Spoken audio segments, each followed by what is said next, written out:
Now let's see তুমি কি কি লাভ মেসেজেস দিতে চাইছো তোমার পার্টনারকে।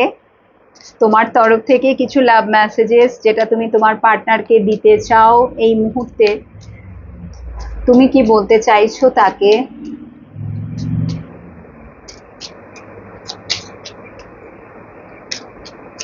তুমি তোমার পার্টনারকে কি লাভ মেসেজেস দিতে চাইছো। I am so attracted to you, we need to let each other গো।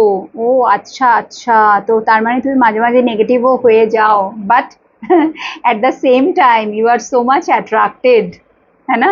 তো সেটাই তুমি তাকে বলছো, লেট গো করতে চাইছি, but at the same time ভীষণভাবে আমি অ্যাট্রাক্টেড ফিল করছি। যখনই তার মানে তুমি তার কথা তোমার মনে হয় বা তার ছবি দেখো বা কোথাও তার সম্বন্ধে শুনছো বা দেখছো, যাই হোক না কেন, আরো বেশি বেশি করে অ্যাট্রাকশন বেড়ে যাচ্ছে।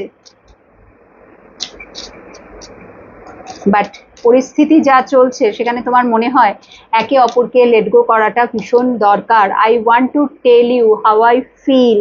কিছু কথা এখনো না বলা কথা আছে তোমার, যেগুলো তুমি মানে যদি কোনোদিনও সে ফিরে আসে ডেফিনেটলি তুমি তাকে বলতে চাইবে। ঠিক আছে, অ্যাকচুয়ালি তুমি কি ফিল করো সে চলে যাওয়ার পরে।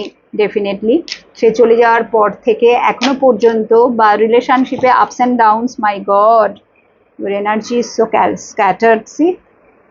মানে মনের মধ্যে অনেক কথা আছে যেগুলো আহ, অনেক সময় হয় যে সে যদি কন্ট্যাক্ট করে সবকিছু তুমি ভুলে যাও, ওই জন্য কার্ডগুলো এরকম ছড়িয়ে পড়লো। অনেক সময় হয় যে আগে থেকে তুমি ঠিকঠাক করে রাখো যে এইবার আসুক এমন দেব না, বা এইগুলো আমি বলবোই, বা যেই তাকে সামনে দেখছো সব ভুলে যাচ্ছে, কোথায় সব শব্দগুলো হারিয়ে যাচ্ছে। ঠিক আছে, সো লাস্ট মেসেজ কি বলতে চাও তুমি তোমার মনের মানুষটিকে, তুমি কি বলতে চাও, কি মেসেজ দিতে চাও। You are the best thing in my life. আচ্ছা, তো এটাও তুমি মানো যে তোমার জীবনে যদি ভালো কিছু ঘটেছিল, দ্যাট ইজ দিস পার্সন যখন তোমার লাইফে এসছিল। ঠিক আছে, that was the best moment. Okay, so yes, এটা দারুণ। সবকটাই ভীষণ খুব সুন্দর যা যা তুমি তাকে বলতে চাইছো। Very good.